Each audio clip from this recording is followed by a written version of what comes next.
Oh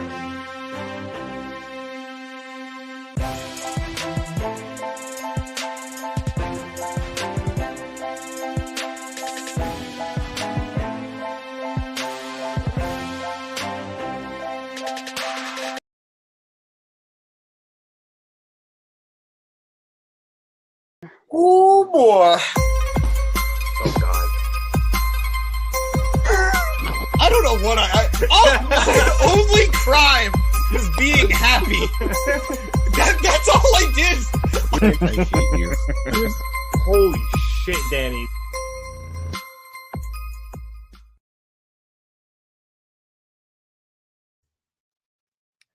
Hello, everybody, and welcome to another edition of the Market Down Podcast. My name is Nick Cummings, joined this week by nobody because my friends and comrades once again abandoned me to do this by myself. But I am back here once again to review tonight's episode of AEW Dynamite, the Dynamite Go-Home show for Full Gear on Saturday. We will jump right into the action as we saw Wheeler Yuta and Jon Moxley face off against Orange Cassidy and Hook in an opening bout. I'll just jump right to the end of the match here, where we had Moxley break up a Red Room attempt by Hook on Wheeler with a cutter out of fucking nowhere, a little reminiscent of somebody else who uses one of those. And then Mox went to set up a Death Rider on Hook, but Orange Cassidy, who had initially been taken out on the outside, comes back in and hits Mox with an orange punch. This breaks up the Death Rider, but Mox just straight up ate the orange punch. Literally just looked at him, and then Cassidy, who was in absolute shock, got sent out of the ring with a big boot from Moxley.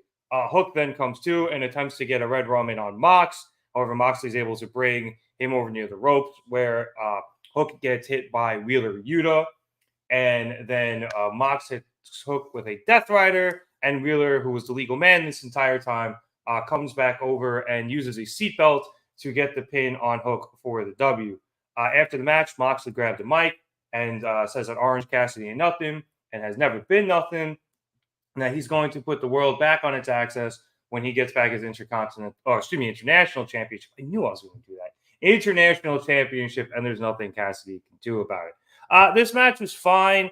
You know, obviously, I think it sets up for Saturday. They haven't announced it yet, but we're more than likely getting an FTW World Championship match between FTW World Championship is redundant, but an FTW Championship match between Hook and Wheeler Yuta. They've been building to this for quite a while now, so I'm not surprised.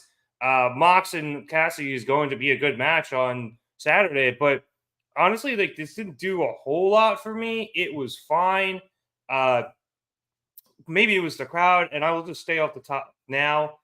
Usually, this crowd is pretty good. You know, I think it's Ontario, California, which is pretty close to where the Bucks are from. So they tend to run the spot quite a bit.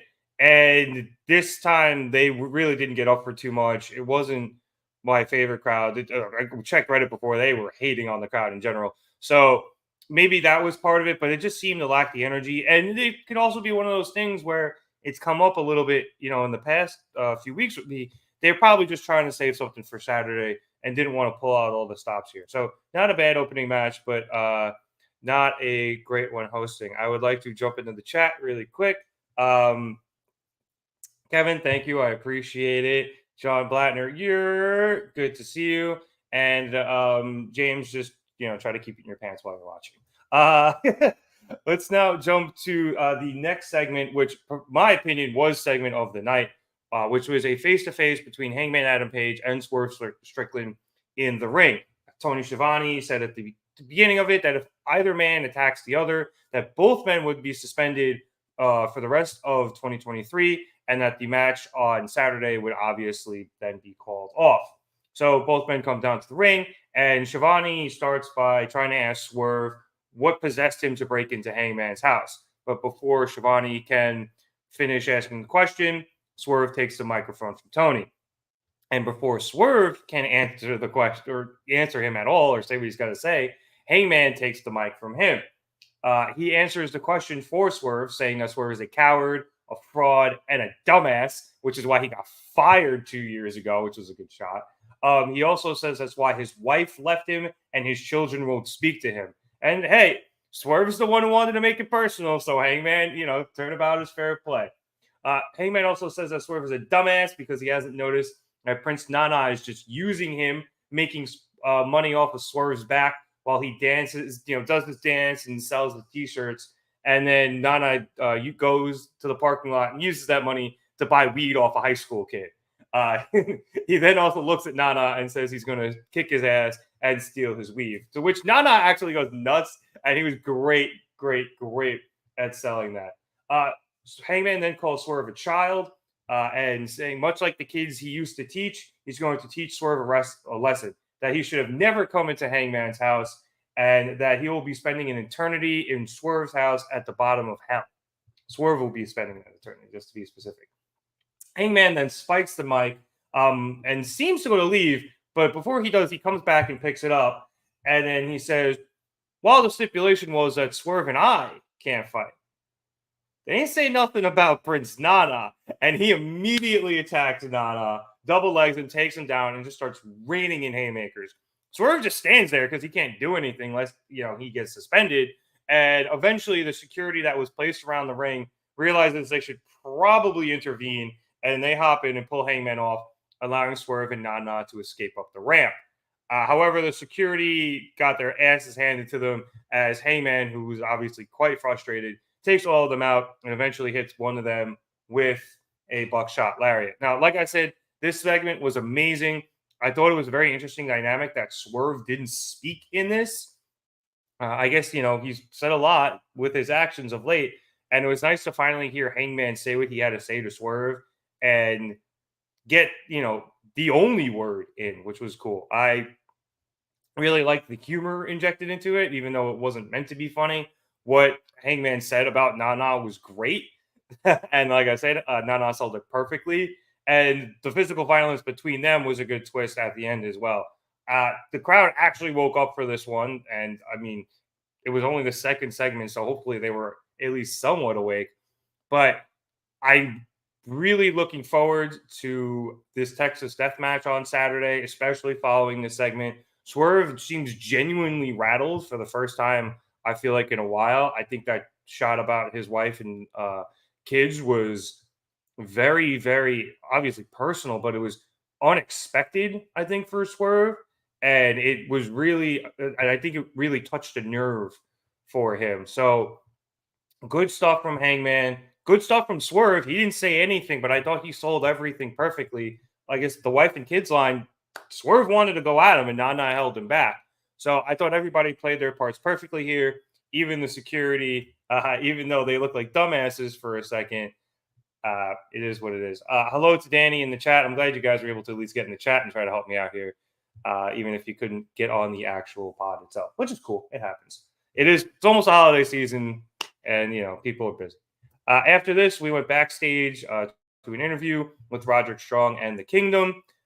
Roddy is convinced he knows who the devil is, so he video calls Adam Cole and tells Cole that he is 100% sure that MJF is the devil. There is no doubt in his mind. Cole just continues to refuse to believe him and pulls a thou doth protest too much on Roddy, saying that maybe because Roddy's always the one throwing around the accusations that he is the devil. Roddy adamantly denies this and goes nuts, and so does the Kingdom and the giraffe in the background. Yes, the giraffe was in the background. Yes, I noticed it. And while Roddy's ranting and raving, Cole is like, all right, dude, I got to go, and hangs up on him. Just a little bit more here with the who's the devil thing and Roddy. It's fun. They continue to get Roddy on television with this gimmick, and we discussed it the other week. James and I did, do you like this gimmick? And I still do. They need to give him a little bit more, but he did have a match on Collision, and it was really funny where Roderick Strong in this, where he got up out of the wheelchair and got up the stairs really slowly and made it like this whole big miracle that he was able to walk and then subsequently wrestle, even though we've seen him do it multiple times over the past few months, even not even weeks. So hopefully they get a little more somewhere with him. But it does seem like he's in a bit of a holding pattern at the moment until either Cole comes back, the devil is revealed, or both. moving on. And forgive me, I'm going to have to keep my throat coated since I'm doing all this. A lot of talking by yourself. Anyway, we then move on to an actual women's segment that wasn't in the time slot of death, which is amazing, as we saw Sky Blue face off against Red Velvet in the Rooster Teeth match of the night.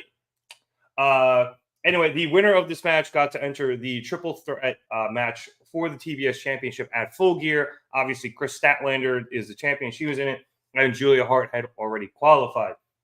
Also, I think she's been wearing it for a bit, but this is the first time I've noticed it. Shout out Sky Blue Scooby-Doo gear, the Mystery Machine print. It's really cool. Anyway, we go towards the end of this match where Sky was able to duck Velvet's kick and then goes for Code Blue, which ended up getting countered. Sky then catches Red, literally coming off the red ropes. She literally caught her and then set up for and hit a Skyfall, but Red was able to kick out of that.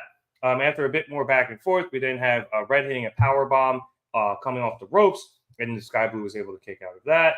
And then the two of them were traded thrust kicks, and this set up Red for the scissor kick, but Sky blocked it. She hit a rising knee strike and then set up a Code Blue that got the win. Look, the other match, the crowd wasn't super into. They cheered for some of the more surprising near falls and false finishes, but just no momentum here in this match, unfortunately. The match itself was fine right up until the end, and unfortunately that Code Blue was just absolutely botched. I don't know whose end that's on. I know a lot of people will tell you that, you know, those destroyers and Code Reds and stuff are more on the receiver than the giver, and it's more of them doing a backflip. I don't know. It just looked bad. I assume everyone's okay, but it was a really bad ending to it was a decent match. I don't want to call it good. I'm glad Velvet's getting back out there, you know, coming off her injury, and, you know, give her more time, give her more stuff. But we are seeing some solid character work out of the women's division. That's not just Toni Storm now. We're continuing to see Sky Blue kind of, I don't want to say descend, but, you know, obviously change a bit as she still has, you know, the effects of the mist on her face, and her demeanor has clearly changed since she got misted by Julia Hart a few weeks ago. And I think that's going to come into play big time when we get into Saturday in that triple threat match. Daniel Andrews is here, yes, in the chats. And everyone just throwing out yours. I'm glad to see everyone here. Also, we did get more women's segments tonight, which is nice. We got more than one. Thank you again, Tony Khan, for giving us more than one women's segment, even though they were all, I think, just about the first hour.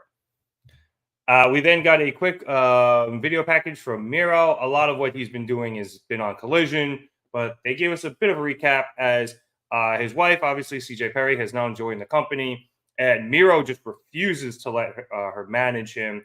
And so she is now partnered up with Andrade. And she is not, Miro is not surprised by this. As he says, she always gets people to do what she wants. He used to do this, and she always brought out the worst in him. So he's let her go, and now he brings out the worst in himself, as she can go manipulate other people and do whatever she wants. He's also facing Daniel Garcia on Collision on Saturday, and he made a couple good jokes about him dancing, and then said that despite the fact he no longer prays to God, Garcia should pray to his before their match. These are the words of the Redeemer. We then got our other women's segment of the night. Like I said, they were all pretty much in the first hour, where we went backstage with RJ City and newest signee Mariah May. Like I said last week, I'm really excited to see what they do with her character. Obviously, her being the super fangirl of Toni Storm. RJ promised that he could get Mariah to meet Toni, so they're there. And Mariah knocks on the door, and Luther answers and sees her and immediately slams it. And RJ's like, hang on, I got this. So he knocks on the door, and Luther goes to yell at him, but then RJ starts talking really fast and old-timey. And the entire screen goes black and white, and it's got the effects, and they change the sound to sound like old-timey. And he's like, hey, I told this kid here I could, get her in to see Toni Storm. Just be a minute. And Luther, just because RJ's like in the character, allows it. And Mariah goes in and sees Toni, who is laying down. I think she had like cucumbers on her eyes, and just Mariah starts immediately fangirling out. It was pretty funny. She's like, "Oh my god, I love you," and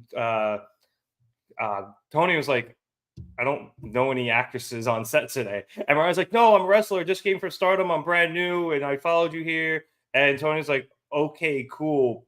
Not giving a shit. And eventually she gets fed up with Mariah and goes, "Can't you see I'm indisposed at the moment?"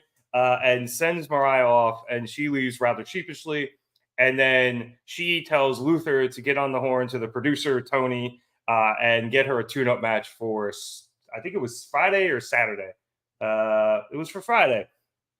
So she now has a match with Emi Sakura on Rampage. So that should be a pretty good match, honestly. We then went to a absolute squash match between Samoa Joe and just John Cruz. This took about all of 2 minutes. Joe got in a coquina clutch. There's going to be a really good meme of John Cruz now because he made, Jesus. He made a fantastic face as he dove off the top rope and Joe did the walk away thing. It's already on Reddit. It's hilarious. Joe then grabbed the mic after the match and reminded MJF that his offer for friendship, but said that it is a limited time offer, and either way, he will get his match because he is inevitable. We actually had quite a few squash matches tonight, or I guess quite a few. We had two, but we had two very short segments like this. We saw one with the Ass Boys later. I get the point of them. I get, kind of saving your guys, especially somebody. I don't even think Joe's booked for the card, but I don't know. I say getting, I understand saving your guys. And we had a really good match with the Bucks in a fucking street fight with the Golden Jets later. and they're both on the card too. So I don't know. Anyway, this did what I had to do, but it was like over in less than 5 minutes, whatever. After that, we went to another recap of the new Continental Classic tournament. I believe this all ran on Collision already, but for those of you who didn't see it, we're basically getting a G1 style tournament in AEW. Two brackets, not brackets, two groups. There you go.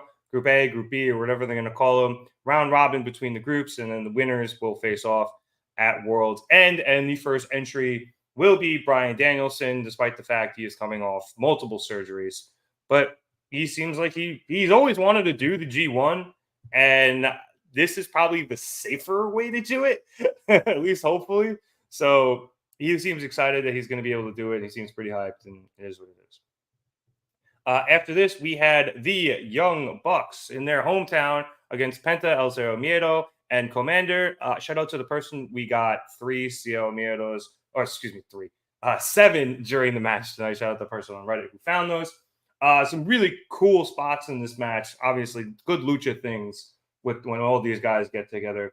Like Commander hitting a double DDT on the Bucks, where he walked off the top ropes in the corner onto Penta's shoulders. I think he threw a salute and then dove down and hit a double diving DDT, which was great. We get a little bit later in the match where a Commander counters a Melter driver, and then Penta came over and hit a Fear Factor to Nick on the apron. And I honestly thought this was getting towards the end of the match, but there was a lot more after this because Commander then hit a Matt with a Hurricane Rana, and Matt kicked out. Penta then put Matt on his shoulders, and Commander did the rope walk. But when he saw Nick get up and attempt to, screw up that whole situation, he instead ran off of Matt's back and hit Nick with a destroyer. Penta then hit a slam onto Matt, but Matt was able to kick out. We then had a strike exchange between Matt and Penta. One of those, I hit you with a super kick, and then you hit me with a thrust kick, and then we both go for them at the same time and kick each other's legs, things that they love to do. Matt gets into the corner, and Nick tags himself in, and he fights Penta all the way into their corner where Commander is there, and Commander tags himself in. However, while that's happening, Matt collapses in the corner, and the referee, Rick Knox, he goes over to check on Matt, and while he is distracted, Nick then proceeds to dick kick Commander, and then he also kicks Penta in the huevos as he jumps in the ring once he sees this. Penta is sent out of the ring, and Nick hits a Judas effect onto Commander. Matt is able to then get up. The two of them hit the BTE trigger, and they get the win. like I said, this was a good match. A lot of cool spots in it. I think it was match of the night. I won't say, like I said, that's why I said the Hangman Swerve segment was the segment of the night, but this was match of the night. I really enjoyed this. It's just something about the Bucks and when they face off against at least one of the Lucha Brothers, and I guess at this point, Lucha Brothers extended. They always have good chemistry together. They always perform. They perform, especially in front of their hometown fans, including Mama and Papa Buck. So they did a great job here. That double TDC spot was great. Commander running the ropes and jumping off Nick's back to hit the destroyer, off of Matt's back to hit the destroyer was great. So just really good stuff all around here. And we see, obviously with the dick kicks, a twinge of a heel turn out of the Bucks as we head into Saturday against Kenny Omega and Chris Jericho. And speaking of which, when we came back from commercial, we had a backstage interview with the Bucks where they were asked how they felt about cheating in their hometown. And Matt said that they're at their best when they're cheating. And a lot of people started to say that they think they didn't care because they weren't cheating. So they've decided to just return to who they are. This prompts Kenny Omega to come over and ask if that's really how they do it in front of their friends and family. And like I said, Matt, again, says that they're at their best when they're like that. And Matt reminds Kenny that he was too. And I'm sure Matt had more to say about that. But that was a very quick and smart, subtle line because Kenny was indeed at his best. He was champion, AEW World Champion, when he was cheating, when he was getting help from Don and the Bucks. And at some point, the other two idiots, Sour Boy is the worst. But yeah, so you have you have that line, and I thought it was very smart. It's going to drive me nuts. Oh, the Good Brothers. There we go. Yes, too sweet and whiskey. Anyway, Kenny then says he hopes they can keep it clean for the pay-per-view match. Nick says that their heat isn't with Kenny; it's with Jericho. So yeah, they're fine with him. They'll be great, and then with Jericho, all bets are off. But Matt says it doesn't really matter as it's that team's last match on Saturday anyway. And then, everything can stop and they can all go back to being the elite again. Jericho then comes over in a full suit as we got a short segment earlier where that team that we see in the street match all walked in together in full suits, which was really cool. It's part of the promotion they had for the match. And it's a video game, but so Jericho is still in his suit and tie. And he tells Kenny not to bother with these losers, saying they've got a match to prepare for. Matt then talks some shit and goes after Jericho, shoving him. And this leads to a pull apart where security immediately jumps in and they go back and forth. So clearly the Bucks will be fighting this match on Saturday heel, or at least that's what they're trying to convince us. I don't know. I think the most intriguing part of this match Saturday now becomes, do the Bucks cheat to win? And against whom do they cheat? Because I don't think anybody would be surprised if they say kicked Chris Jericho in the balls. But I think the line with Kenny, crossing that would be fairly significant. And either way, I think should the Bucks win and then Kenny and Jericho, well, obviously they lose, but and then they can't team anymore. But if the Bucks win via cheating and they cheat against Jericho and they end up winning that way, I think obviously that Kenny's going to have a hard time rejoining with them.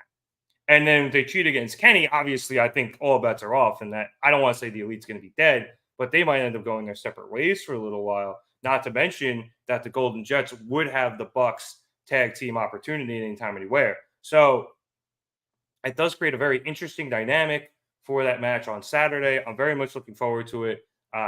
Anytime the Bucks and Kenny end up having a match against each other, it's always good. You can go back to the one with Hangman for the titles, and I believe Dave Meltzer said that is the greatest tag match to ever take place on American soil. You assume that still holds. You can go back and look at the one that they had when Kenny was teaming up with Kota Ibushi back in New Japan, and that match was also phenomenal. And there was a lot of great stuff surrounding that on BTE. Also, I don't know what's up BTE right now, but hopefully it comes back. So I do think this is going to be a great match on Saturday, and we just added another wrinkle to it that I think adds a lot to the match, and I think I'm going to really, really enjoy. After this, we had another jobber match. I didn't even get these guys' names. I'm sorry. It happened so fast. Like, this was like 30 seconds. The Guns like walked in, punched them, hit a 310 to Yuma, 1, 2, 3, pin, match over. I don't even think Excalibur said these guys' names. And then they literally had like a 30-second promo against MJF where they were like, oh, that was a 2-on-2 match. Imagine what's going to happen in a 2-on-1. Ha, you don't have any friends, MJF. Ha ha ha. And then that was that. Literally, that was all that is. And then we went to a Wardlow video package where, yeah, he's still mad at MJF. And at the end of it, he calls out the devil. And then we actually get a shot of the devil at the end, continuing to kind of imply that it isn't MJF, which I don't think it is, unless, they do a whole two-face thing. But I don't think that's going to happen. I think it would be kind of dumb if it was still him, even though he didn't realize. But either way, it was so weird how quick some of these segments went tonight. And, after the next match, which it was a street fight that I'll get to in a second, even the final segment was the MJF in-ring promo, and it was almost only 5 minutes, like, all told. So a lot of really quick segments tonight, and I understand trying to get as much in as possible before the pay-per-view, but the Wardlow package was short, the Guns jobber match was short, the Samoa Joe match was short, the Miro promo, it was about the length it should have been, but it was still short. It was weird that I felt like there were so many short segments, and some of them got to shine because of that. The Hangman and Swerve thing shown, the Bucks Penta and Commander match shown, but so much of the time tonight was dedicated to the street fight, and I think that led to a lot of short, quick hitting segments that did their job, but just didn't have any substance to them, and it might, I think it lessens the blow for them a little bit, which is a little disappointing. All right, let's finally talk about the street fight. It was Kenny Omega, Chris Jericho, Kota Ibushi, and Paul White versus the Don Callis family, and unfortunately, and Brian Cage. The only members of the Don Callis family who were able to participate were Konosuke Takeshita, Powerhouse Hobbs, and Kyle Fletcher. Sammy Guevara still, unfortunately, out with that concussion.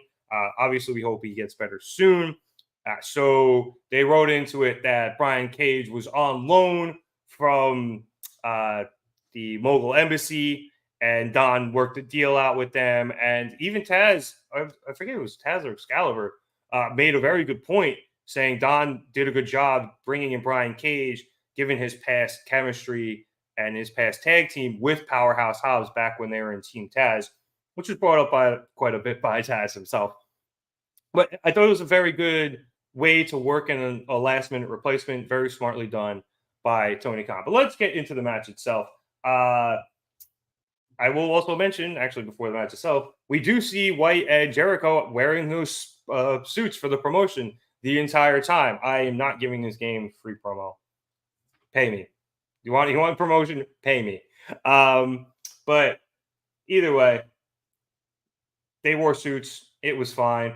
There were some cool spots in this, and it started with Paul White just immediately choke slamming Fletcher off of the stage through a table. And I dead ass thought, I don't want to say he died, but I thought he might have got a concussion because there were two tables and he only went through the one in the front. And I thought his head hit the back one because it didn't break. But he ended up coming back into the match later. So presumably and hopefully he's fine. We got a fight with Kota Ibushi riding a bike down the ramp. It was it looked dumb. I get it. It was kind of funny. It kind of reminded me of this crazy shit he used to do in like DDT when you used to see him like wrestling in the street or in the fucking woods or something. But it was slow. He didn't seem very comfortable on the bike. And then he was trying to one-hand it and hit people with a pipe. And he was barely glancing them with the pipe. Even with the overhead shot, it just didn't look good. The only part that did look good about it was Cage absolutely demolishing him off of that bike. And I guess then to make up for it, he got brain busted off of it in the ring. So, okay. We also had during most of this match, Paul White and Powerhouse Hobbs fought pretty quickly into the backstage area, and we would sporadically cut back to them before the first commercial break as they were fighting near the parking lot by a loading bay. White put Hobbs into a car briefly, and we thought he had the upper hand. But the next time we went back to them, we saw them, they had climbed on top of a pallet of wood, it looked like, and Hobbs actually lifted up and slammed White off of that pallet onto the hood of the car and just completely took him out for the rest of the match. We flashed back a couple more times. There was medical there. There was nothing I could do. Big Show, big gone for the entire rest of the match. We also had Takeshita and Jericho fighting into the concourse, and we had those usual shenanigans, popcorn, trash cans, no mustard or anything this time, or Dippin' Dots. By God, the Dippin' Dots. But eventually, Jericho, after Takeshita climbed up onto some sort of concession thing, he went to jump off and hit Jericho. Jericho ended up spraying him in the face with a fire extinguisher, and then in Takeshita's confusion, Jericho was able to hit a Judas effect. Meanwhile, back in the ring, the Golden Lovers were about to hit a Golden Trigger, but Hobbs finally returned from backstage, and he broke it up. He hit a World's Most Dangerous Slam, and then Cage superplexed Kenny Omega from the top rope to the outside through 2 tables. It was awesome and nasty and everything you wanted that spot to be. We then also, coming back from commercial, had Kyle Fletcher hit a fucking diving tombstone pile driver off the apron onto a sign that was that they had out for the promotion, laid across a bunch of chairs, and RIP to Kyle Fletcher's knees. I grimaced so hard with that because I have knee problems. I can't even bear to see somebody like knock knees during a basketball game, let alone do that. Jesus Christ. He was pretty much irrelevant the rest of the match. I think he eventually came to again, but Coda ended up coming to first, and he took the pile driver. I think that's how hard that Fletcher hit his knees. It was nasty looking. Meanwhile, back in the ring, we had Kenny hit a V-trigger on Hobbs, and then Jericho hit a Judas effect, and Hobbs didn't go down, which was awesome, but he did back up into the ropes, where Kenny then hit another V-trigger, and Jericho and him each grabbed rolls of duct tape and duct taped his wrists to the rope, and then eventually Hobbs was like, what are you gonna do? And Jericho just duct taped his mouth shut to shut him up. Kenny and him then just beat the ever-living Kenny and Jericho just beat the ever-living shit out of him. I think Kenny hit him with one of the promotional signs, and I think there was a glass bottle used at a certain point, broken over Hobbs' head. I know Kenny also broke one over Fletcher's head earlier in the match, which was surprisingly the only blood in this match, considering there was a barbed wire bat, but I don't know. Anyway, so Hobbs was pretty much dead, but as was Paul White. Anyway, this happened as they were teeing off all the way until Cage eventually came to, and he came in and broke it all up. He dropped Jericho pretty much on his head. I wasn't entirely sure what he hit, but didn't look great from Jericho. And then Kenny, he went after Kenny. Kenny was then able to counter a drill claw attempt. And then Kenny pushed him into the ropes and hit his, V-trigger to the back. And then while Cage was hunched over, Jericho came to and hit Cage in the head with Floyd. This sent Cage back into an Omega Hurricanrana. Omega then hit a V-trigger onto Cage. He hit another V-trigger onto an unconscious Hobbs, just for good measure. And, because fuck you. And then he got Cage up for the one-winged angel and got the win.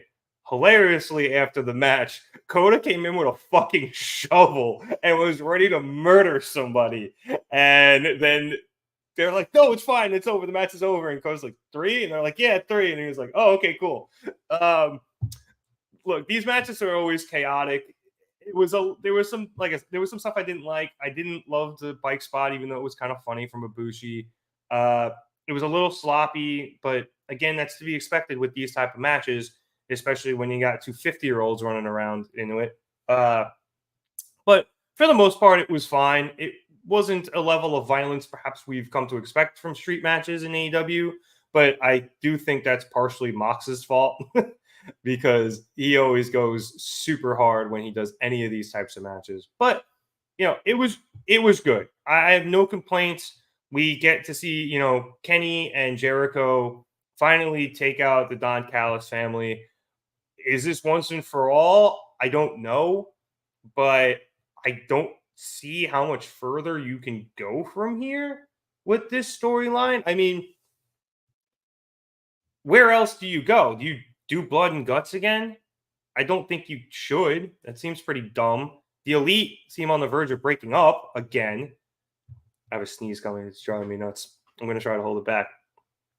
So, but yes, throwing them into another blood and guts match for a fight they don't really want or haven't been involved in seems dumb.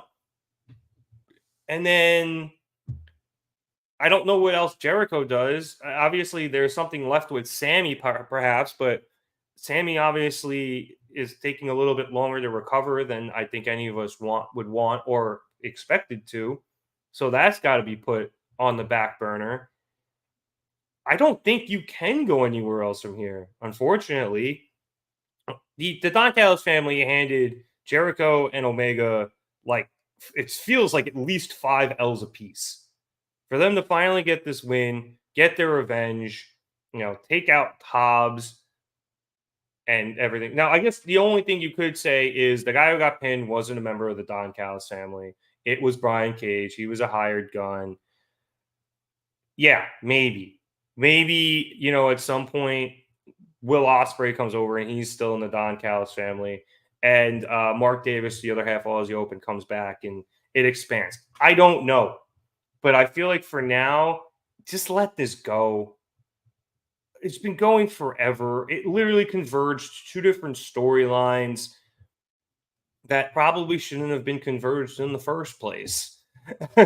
So it should have been Omega storyline ends, Jericho starts up, that eventually ends. And it would have been smarter, but hopefully it's over now and we can finally move on to other things. And like I said, we'll see what happens if I don't think we're going to have the Elite completely dissolve, but it might get put aside for a little while. And I think that's going to be interesting to see. And I don't think you should do that while,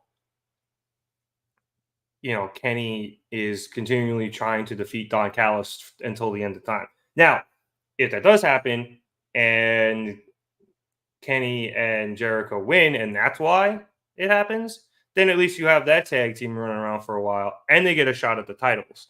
So at least it would be something for them to do. But obviously we could talk about that more as we get closer to Full Gear on Saturday. All right, so let us hit the last segment of the evening, which was an MJF in-ring promo. Again, very short. I mean, I think they came back with 7 minutes left in the show, which was very surprising to me. The street fight went on about 9:20, 9:23. And, given the commercial, it probably ended about 9:48. So they got a whole lot. They got almost 25 minutes. They got a whole lot of time. And it left very little time for, MJF here at the end. Now, granted, he's gotten like the last 4 weeks of show to build to this match, to these matches. So I can kind of understand giving some other stuff the spotlight. He and Jay White will also speak more, I believe, on Rampage on Friday. So they're building him, and they've given him the time to build. So I don't necessarily disagree with the notion that they didn't use as much time with him this week as they have in other weeks. But at the same time, this is your main event. You should truly drive it home. Give MJF a little more room to work here. Give Jay White a little more room to work here. Say a little bit more. I don't know what else has to be said, but I think you could have given them more time. I'm sure they would have done something great, and it would have driven home this match a little bit more than it did, as you sent everybody to the pay-per-view. So to get into what actually happened, MJF comes out and apologizes to the Acclaimed and to Adam Cole about his past finally catching up to him, and that being the cause of them getting hurt. He admits to being afraid of losing the title that he's worked his entire life for, and he's also afraid he's going to let down Cole, the Acclaimed, and all of us. But unlike the past version of himself, he's not going to tuck tail and run. He's going to stand and fight. He doesn't believe that Jay White or anybody are going to be able to take his title because he's better than you and you know it.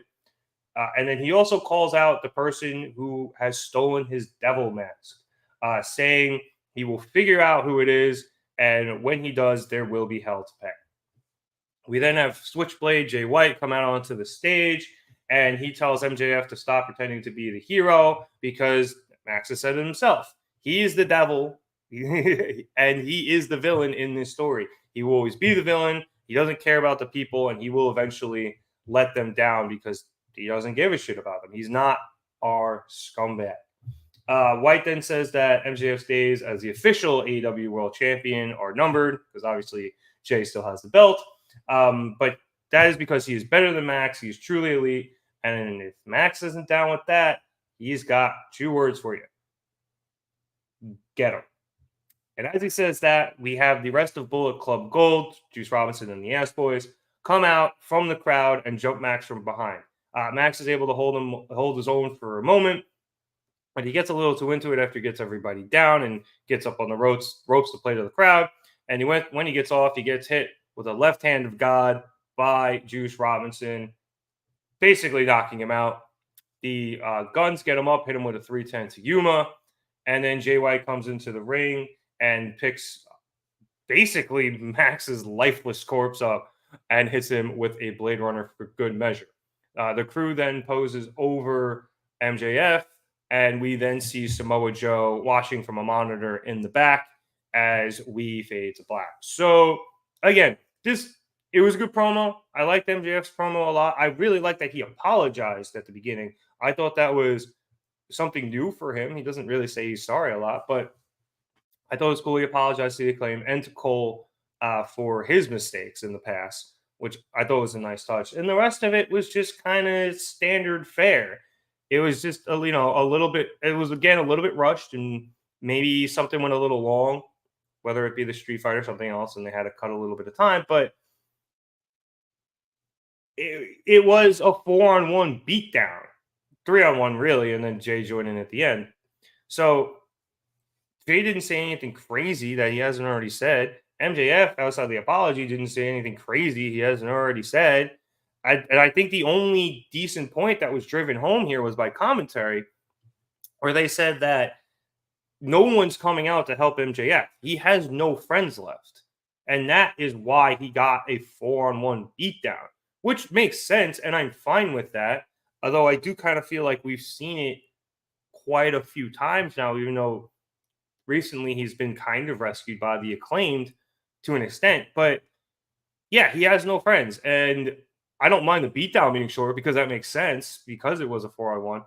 But I wish the promos themselves were longer, even if I don't necessarily know what they would have said. It's a balance, and I just think they tilted a little too far towards it's short because there's nothing left, as opposed to we went too long and repeated ourselves the whole time. There's a fine line, and they didn't get all the way. They didn't get to it, but they didn't go over it. And I guess I'd rather the former than the latter. So yeah, that was the go home show of Dynamite. James saying it shouldn't have main evented. Yeah, that's also probably true. I think that is a good point. It wasn't the force to really drive home the end of the show. I think if you had the Street Fight as the main event, which probably would have made more sense, I think it would have ended the show on a much better note, a much more happy note, and a much more chaotic note. But I do understand why you want to main events your main title and what will be the main event of your pay-per-view on your go-home show. Especially considering the fact that there won't be a Collision this weekend. So, obviously the pay-per-view is on Saturday, so no Collision. So I get it. I think if it was better, you would be fine with it, but it wasn't. So it is what it is. All right, like I was saying, that was Dynamite's not their best go home show. I thought the show itself was fun. Again, I bitched a bit about the short segments throughout the show. I thought they were a little bit weird, especially they were giving so much time to that street fight. And to James's point, if you were going to give that much time to that street fight, why did it not main event? But uh, everything else, I think, did a pretty good job. The opening match was fine. The women's match was fine, but I really, really enjoyed the Young Bucks match and the twists and turns that came with that. The street fight was good. It was good. Again, I don't know where they go from here with the Don Callis family and their feud with Jericho and Omega. Hopefully, it ends, but we shall see. And obviously, I think segment of the night, as I said multiple times this evening, was Hangman and Swerve. That I think really drove home that match, and it has now made it one of those matches I'm most excited to see. Whereas I was a little trepidatious about them doing a part 2. Now it being a Texas death match, and now after this promo, I'm way more in on that match than I was initially. All right, so let's answer some comments here. Before we log off. Oh, Danny is back, and I was wondering why I had 6 messages. Where is Chad? It is, like I said, the holiday season, or at least the Thanksgiving season. Chad is busy for the next little while, but he'll be back hopefully after Thanksgiving, and we'll be seeing a lot more of him. Everything else is just emojis that aren't going to show up on the screen. So on that note, I would like to thank everybody so much for sticking with me solo here tonight. If you liked what you saw, thanks. I appreciate it a lot. These aren't easy to do alone, so I appreciate you guys sticking around then. And if you did like what you see, throw me a like or throw us a like. And please subscribe to the Market Down podcast. I swear to God, it's normally more than just me. We do have James, Danny, Chad, and producer boy. So we do have a full lineup and a cast of characters here at the Market Down podcast. If you'd like to see them, go check out some of our other videos too. And you can see what we're like when we're at full force. And if you subscribe, you will also be able to check us out on Saturday after the name of the show. Oh, Full Gear. We'll be live after Full Gear. We're also live on Wednesdays after Dynamite. If Raw is good and Danny is not tired, he will go live after Raw on Mondays with his fast forwards. Hopefully, when Chad is able to return full time, he will be hanging out with you after NXT on Tuesdays. And the Gym Pack Zone is still open for business on Thursdays. Also, if you want to check us out on social media, links are in the description below if you're over on YouTube. So you have Facebook, Twitter, Instagram, and TikTok. I say every week, go check out the Instagram. Danny and James are whipping up some really good memes over there. I will be live tweeting on Saturday. Hopefully, I'm here on Saturday. I'm pretty sure I will be. For Full Gear, so you can chop it up with me there during the pay-per-view and then come back over here and see our reactions after the show. And we hope to see everybody there. Also, as I've been saying, with the holiday season coming up, our schedules will be a little different for the next week. Some of us are going on vacation. I do not know about next Wednesday in terms of the live after Dynamite. I'm not sure about the Gym Pack Zone on Thursday. Obviously, that's Thanksgiving. I highly doubt it. But we will hopefully be back online in full force the week after. And then when we get towards Christmas and New Year's and everything, we'll give you more updates on that. But if you, like us, if you subscribe to us on here and check us out on any of our, social media platforms, we'll be giving you updates with that as they come through. We got one more chat in here. How do I feel about being left alone? It's not the first time it's happened here on the Market Down podcast. It won't be the last. I'm just very lucky that I like to hear myself talk. So it's pretty good. And I would like to thank everybody who was in the chat with me tonight because you guys gave me some stuff to bounce off of. So that really and truly helps. So for everybody in the chat and for everybody not here, my name is Nick Cummings. Thank you so much for watching us here at the Market Down podcast. Have a good night, everybody. And if I do not see you sometime before next Thursday, please have a safe and happy Thanksgiving. See you later.